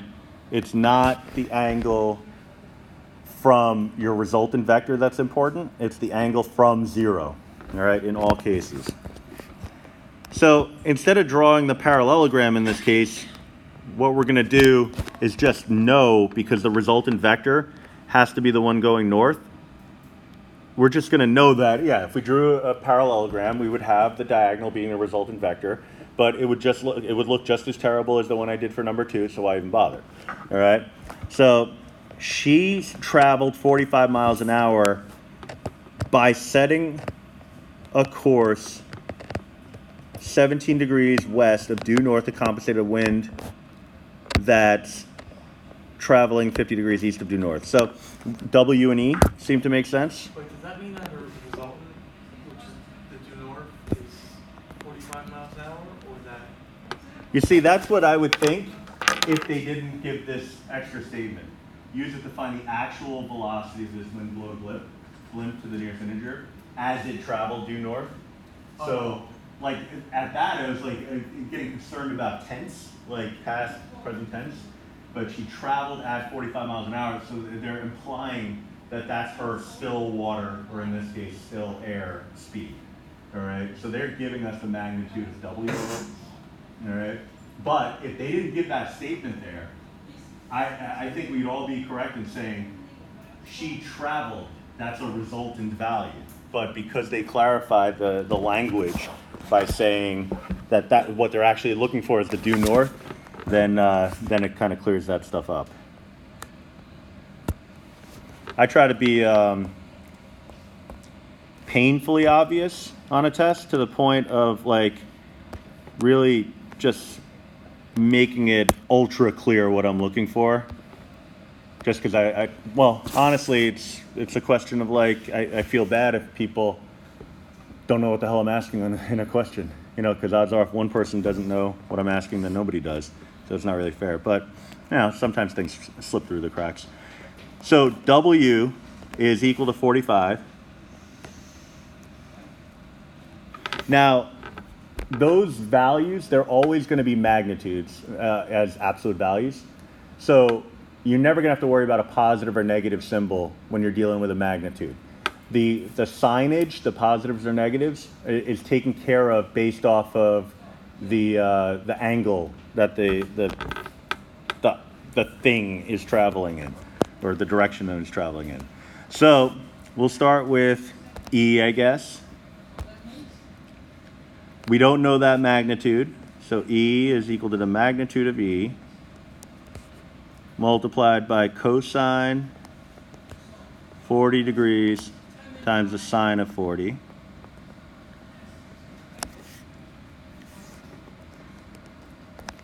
W is equal to the magnitude of W, which is 45, cosine 107, sine of 107. Those two things added together, see, I'm streamlining it a little bit more every time. That should give us N, unknown magnitude, but it's traveling in the direction of 90 degrees.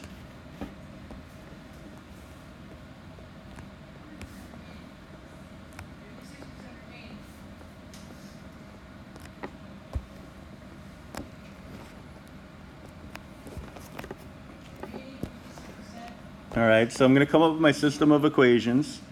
Magnitude of E, cosine 40, plus 45, cosine 107 is going to be equal to 0, because cosine 90 is equal to 0. So another case where something's zeroed out. But I'm still gonna show this approach using the linear algebra technique, because that'll actually be a good thing. Magnitude of E, sine 40 plus 45 sine 107 is going to be equal to the magnitude of N, because sine of 90 is equal to 1.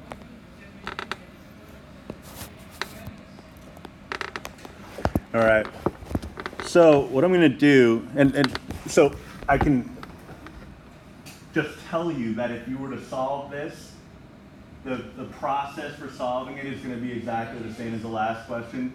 By algebraic approach, solve for the E, you know, subtract, divide, take that answer, plug it in for the E over here, and solve for N. All right. But I want to show you a matrix approach for doing this, because when we get to planes, intersections of planes, and parametric forms of lines in three-dimensional space, basically the material that we're going to cover in great detail in the second unit, I don't want you to have to get bogged down with the simple algebra, right? Because historically, what people have struggled with in this class, in the second unit, actually has absolutely nothing to do with the calculus concepts. It's the simple algebra that throws people for a loop. All right, so if I can help you avoid simple algebra mistakes, then I think I've probably done my job. All right, so what I want to do is I want to get any constant over to the right-hand side, any variable component over to the left-hand side. So I'd rewrite this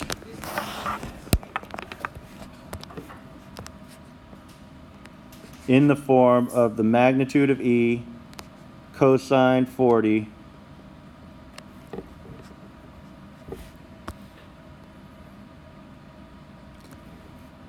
And that whole thing's going to be equal to 0. I'm sorry, 0 minus the 45 cosine of 107. What I'm going to do is I'm going to leave a little space. I'll talk about that in a second. And then I'm going to write the negative 45 cosine 107. For the second one, magnitude of E sine of 40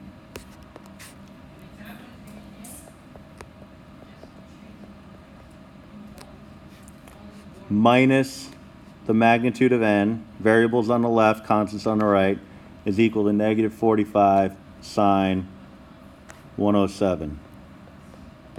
All right, so what we're trying to do is get it in the form of a linear combination. All right, so a sum of products. You might look at it and say, oh, we already had it like that, but specifically involving vectors. All right, now it seems as though I'm looking at two equations for two variables. This one doesn't have a magnitude of n, but really it does. It just has a scalar of 0.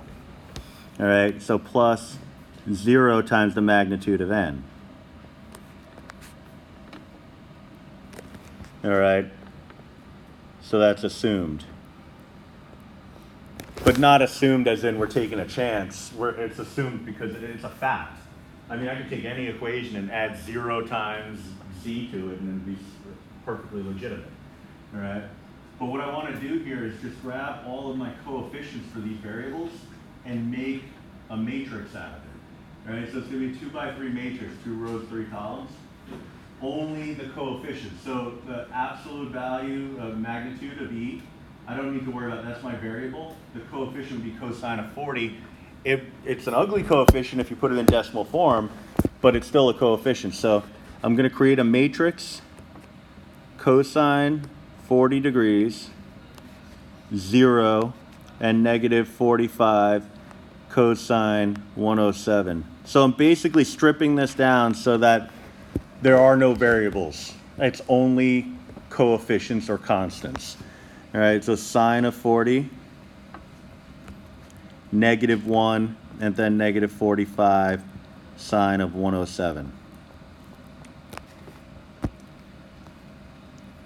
And again, it's a skill that'll be important, very important in the second unit. For now, it's kind of a luxury. If you decide I'll focus on this skill in the second unit when it's important, I totally understand. But this is going to be a recurring theme throughout the course. All right, there's a function in your calculator called RREF. All right, in linear algebra, we spend a lot of time figuring out how this works by hand. It's and if you haven't taken linear algebra, this is kind of a good intro or a little teaser for that course. So you would say, oh, okay, so in linear algebra, I'm going to learn how this works or why it works the way it does. That's interesting. Now I want to take that class. All right? I don't know. I kind of imagine these things. So anyway, RREF stands for reduced row echelon form. It's a fancy name for a simplified version of this matrix. So matrix simplification is a thing. You can simplify matrices down using a set of procedures. The calculator will do that for us. All right. But the first thing we need to do is actually put this matrix in the calculator. All right. So we're going to hit second inverse key. So that x to the negative first key. Edit. And then you're going to select matrix A. And then you're going to type in 2 by 3 because you have 2 rows and 3 columns. And then enter the information. All right, so I'll walk you through that approach. It's just I figured I'd write it out first this time because this calculator works ever so slightly differently. So second, that inverse key is right next to sine. Yes. So you're going to select that. It says matrix on your calculator also, hopefully. Then you go to edit, so right arrow to get to edit, and select matrix A. Then at the top of your screen, it should say something x something. Yeah. So you're going to type in 2 by 3, because again, you have 2 rows and 3 columns. If you get it backwards, no big deal. It won't match up what you want, and because of that, you'll just change it. Like if you accidentally did 3 by 2, you get 3 rows and 2 columns. You say, well, that's not what I want the opposite of that. So then you change it. It doesn't work on mine. Oh, no. So you're going in here, you're going to edit option A. Enter. Now make that 2 by 3.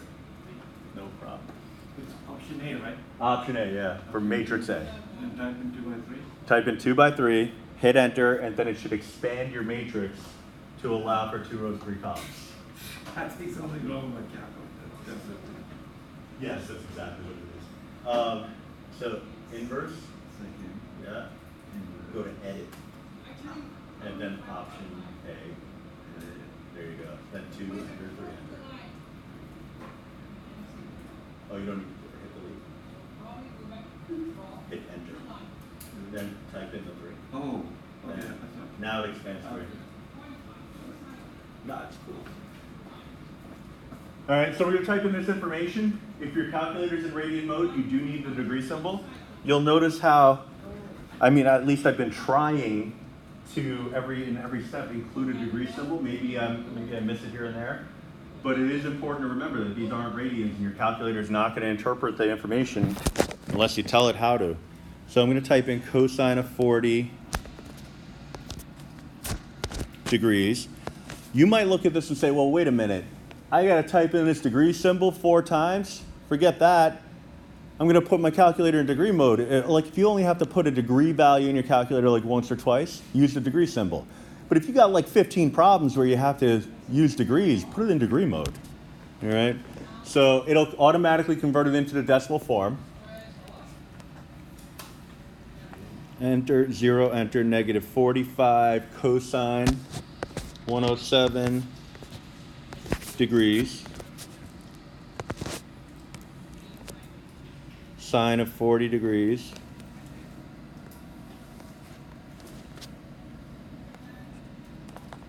-1, and then negative 45 sine of 107 degrees.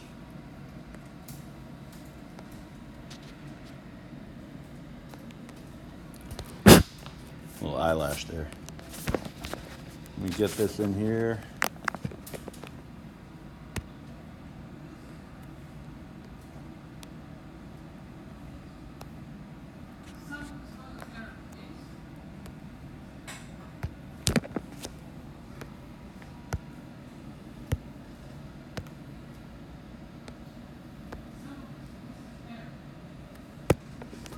All right. So then after that, I want to use the reduced row echelon form technique to come up with a simplified version of this. Now, I haven't done any algebra, so that's the trade-off. Now, we're working in 2 dimensions, 2 variables, 2 equations. Go in 3 dimensions, you get 3 variables, 3 equations. 4 dimensions, 4 variables, 4 equations. You can see how this gets complicated very quickly algebraically. So this technique, it can be a lifesaver. So quit, second mode. The reason I hit quit is so that I don't accidentally type in the next command or 2 into the matrix and screw everything up. All right, it's not a big deal. You could fix it pretty easily, but it's just an added layer that I don't want to have to worry about. So then you're going to hit second inverse again. Then you're going to go to math. So second inverse, go to math, and find the one that says RF.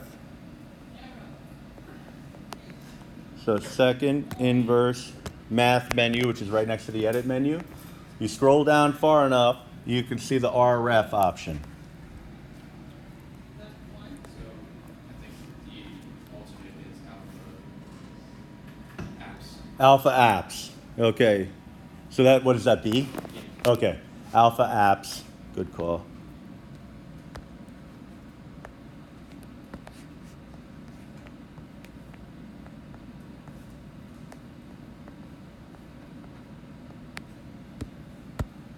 All right, so on your home screen, you're going to type in, well, you'll have RF there now. You want to type in matrix A. That comes by hitting second inverse. And this time, finally, you could actually just select the first entry. This is more complicated than I wanted. I don't want to do it this way. No, I understand. I understand. You don't want to do it this way until you want to do it this way. That's all it comes down to. Just let me know when that happens. I always like to keep track of that. Because everything I teach is stupid until it's not. That's dumb. Why would anybody want to do that? And then one day you have the epiphany, and you're like, oh crap, that's why we did it that way. My life is so much easier, right? This is one of those topics. Right, hit enter, and we have this beautiful looking matrix. Now, if you can't interpret it, then you've really done this for nothing. But that could be said about a lot of things, so what am I really trying to get at here? Well, let's actually talk about what the interpretation is. It's actually a very easy interpretation. One of these values is your magnitude of E, and the other one is the magnitude of W. Or whatever the other variable is. I'll have to look in a sec.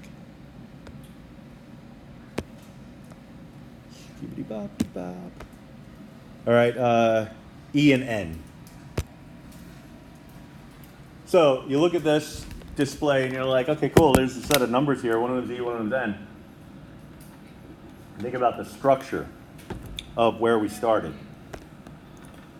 We started off with a coefficient of E and then a coefficient of N.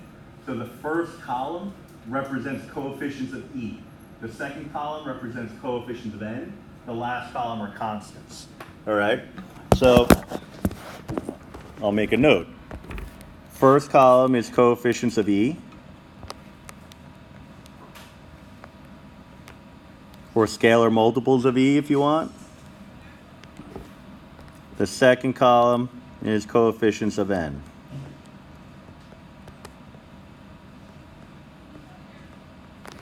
So what that's telling me is that 1 times the magnitude of E plus 0 times the magnitude of N is equal to the right-hand side, which is about 17.2. 10%. So, isn't that really the same thing as saying E is equal to 17.2? I think it was miles per hour. And so the second one is saying 0 times the magnitude of E plus 1 times the magnitude of N is equal to about 54.1. So really, isn't that the same as saying that the magnitude of N is equal to 54.1 miles per hour? The idea being that the coefficient of 0 is going to cancel away. So that matrix approach took us through the entire solution without us doing any of the algebra. I mean, well, okay, that's not entirely true. You had to do like a fraction of an algebraic step. And that was like reorganizing it so that it's ready to go in to your matrix. But even still, you can do that without. Oh, this got out of hand pretty quickly. So typo bonus opportunity, I guess. Maybe a little bit more room for each of these problems. Yeah, so someone needs that. I mean, something's just jumping out at the page, telling me you might have. The first one was dual. But the second one is like it got out of hand really quickly. Yeah. Right. Yeah. That's the issue with infinite space. All of the steps fall calculated. Yeah, all of this is calculator step, so it takes up a lot of space, but you should probably have space to do the work. Yeah, so it's a pretty useful technique because, like I said, if you scale it up into 3 dimensions, 4 dimensions, and everything like that, this is algebra that you wouldn't have to do. And just thinking about it, if I wanted to jump right to the matrix from this system, all I have to do is keep in mind what are my variables. I would say I have an E and I have an N. What's the coefficient of E? What's the coefficient of N? So I can just look at this and say, all right, my first column I'm putting in cosine of 40 and 0. In the the first row I'm putting cosine of 40 and 0. Second row I'm putting sine of 40 and 1. Oh, I'm sorry, negative 1 because you got to move it to the other side. And then negate these values so it's going in your last column. Wait, what was the answer? Like 17 and change and 54 and change. Yeah, 17.2 miles an hour. and then a resultant 54.1 miles per hour. Which seems to make sense based on the context. She set her blimp speed at 45 miles an hour, and then the wind, since it was going in this particular direction, it helped her speed to the tune of like 17 miles per hour-ish. So that, you know, it didn't end up being a straight up sum, you know, like 45 plus 17 getting you to, what is that, 61? 62? It contributed to an increase in speed, but not with all 17 miles per hour. So a portion of that, and that's a concept that we'll talk about called the component of a vector, and also the projection of one vector upon another. It contributed to the resultant vector, all right? And so, yeah, it seems to make sense based on the context. All right, so the last one we're gonna do in the unit. So, and then I'll give you the breakdown for the test.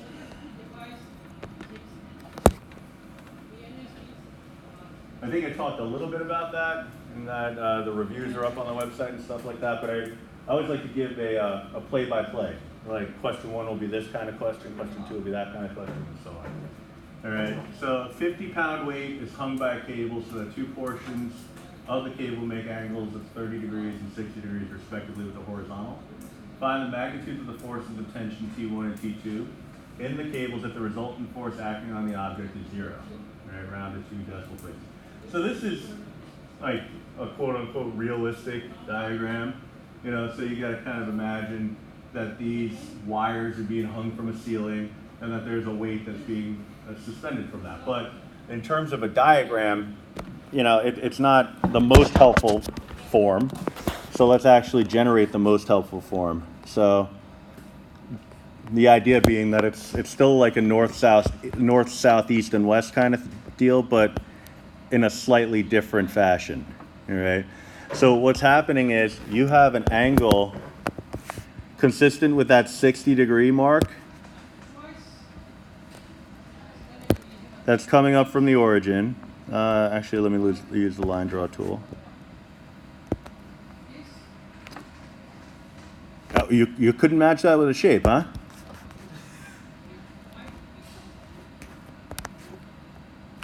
All right, so that's this one, not drawn to scale, but, so that's that one. All right, let me go a little thicker on it.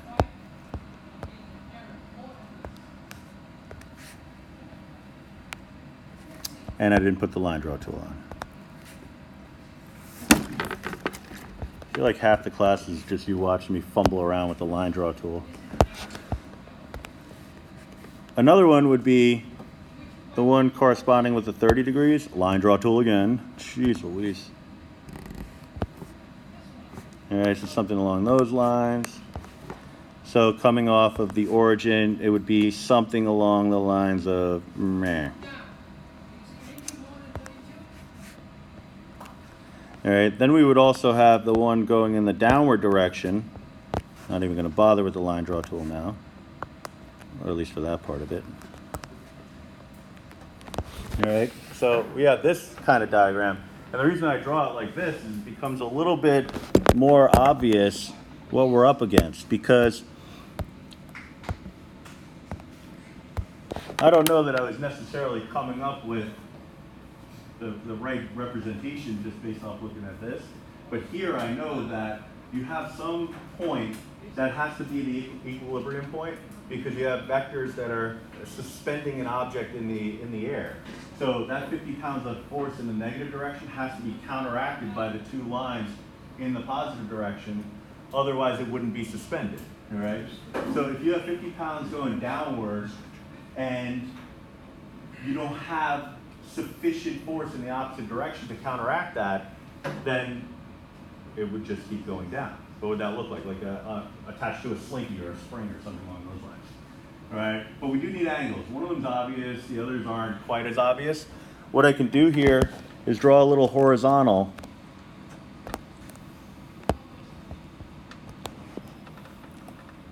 And take advantage of some geometry rules. All right, if two parallel lines are cut by a transversal, the alternate interior angles are congruent. All right, that's a fun way of saying that the angles contained within a Z-shaped figure are always going to be congruent. All right, even a reverse Z.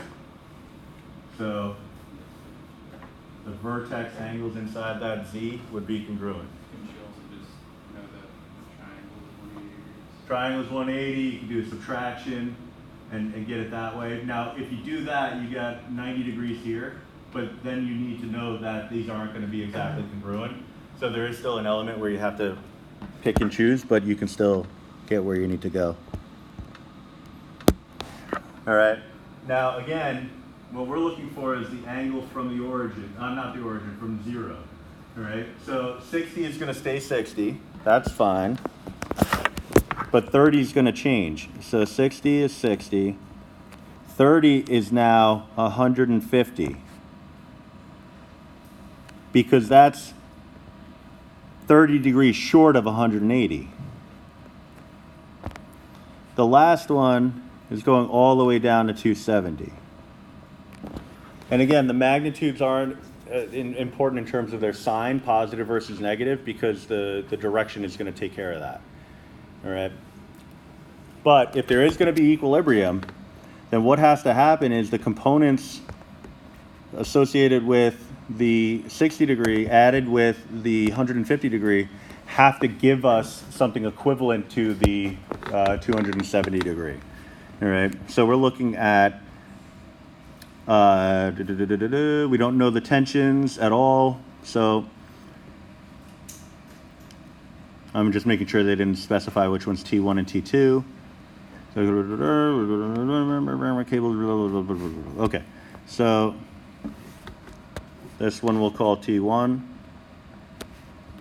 and we need its magnitude, and then T2. All right, so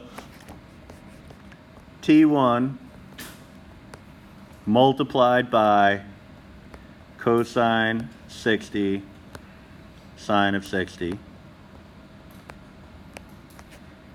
added to T2 cosine 150 sine of 150 should be equal to 50 pounds cosine 270 sine of 270.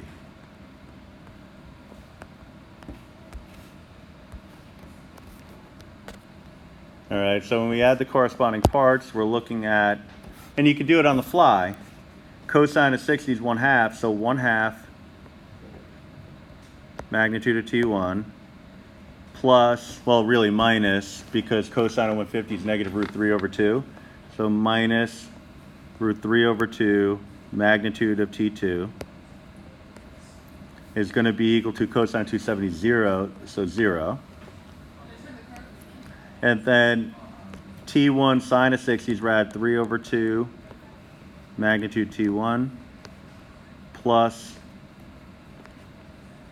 1/2 magnitude of T2, and that's going to be equal to negative 50, because sine of 270 is negative 1. 50 times negative 1 is negative 50. All right, so you look at something like this particular one and compare it to the last one. I don't know why I said particular. That was weird. We don't have one of the variables zeroing out. So whereas in the last case you might say, well, I could do that algebraically and get the answer quicker than your lame matrix approach. I would say in this case, you may actually get the answer much quicker using the matrix approach. All right. So the only thing I'd ask you on a test is, if you're using the matrix approach, give me the matrix that you're putting in the calculator, and then give me the reduced form, which is something you have to come up with anyway. 0, negative 50. Indicate that you're using RREF to get there. All right, so that's my avenue towards giving partial credit if you screw something up. All right, well, you did everything, your setup was right, you came out with the wrong answer. Well, clearly you typed something in your calculator incorrectly, minus half a point. All right, so second matrix, edit, option A, still 2 by 3. So we could just overwrite these values as needed. So 0.5, negative the square root of 3 divided by 2. It simplifies it automatically. 0, positive the square root of 3 over 2. 1/2, and then negative 50. All right? So hopefully as you're doing it this time, you're seeing a little bit more validity to this approach. You know, like I'm looking at this thing, I just don't want it. I just don't want to solve for T1 in terms of T2 and then substitute. I just don't want to do it. And again, it's not, algebra is not in the title of this course, so I'm not going to force feed that into being a thing. All right, so quit out of there. I'm going to pretend I don't have RREF already on my screen. Second, inverse, math, select RREF. Second, inverse, names, select option A, or option 1, which is matrix A. And then this is what you're jotting down on paper. All right, so,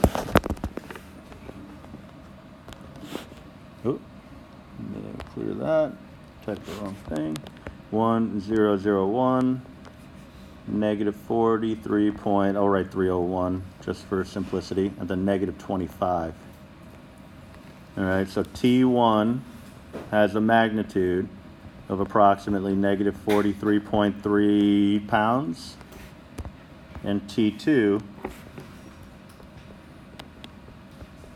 has a magnitude of negative 25 pounds. One of the more recent semesters that I taught this course, I did this out by hand. Took a little space, but you can see here that the only challenge at this point is setting up your equations. Once you do that, it's going to just spit out the answer for you. So that's kind of a nice little application question. All right. The answer should make it positive, or should you do both? Positive or negative is fine by me, as long as it's defined in relation to the given weight. All right, so these negative signs are just telling me that these weights are acting in the opposite direction of the given weight. So that's perfectly okay. But if you put them as positive values, you're indicating what the magnitude of the weight is also. Without the direction, I'm fine either way. All right, so with or without the signs, I don't care. Because honestly, I don't think anybody is like looking at that. Oh, maybe. Actually, I was going to say I don't think anybody would look at that and say that that can't be right. But if you don't have experience with physics, then maybe you would. Right? So a negative weight, if you're defining a positive weight as a downward pull based on gravity, then if I were to say something weighed negative 50 pounds, that's a push from the surface upward. Right, and that kind of makes sense based on this context. But if you didn't know anything about that, because you didn't have much experience with physics, then I guess you might raise an eyebrow at these, but hopefully not now. All right.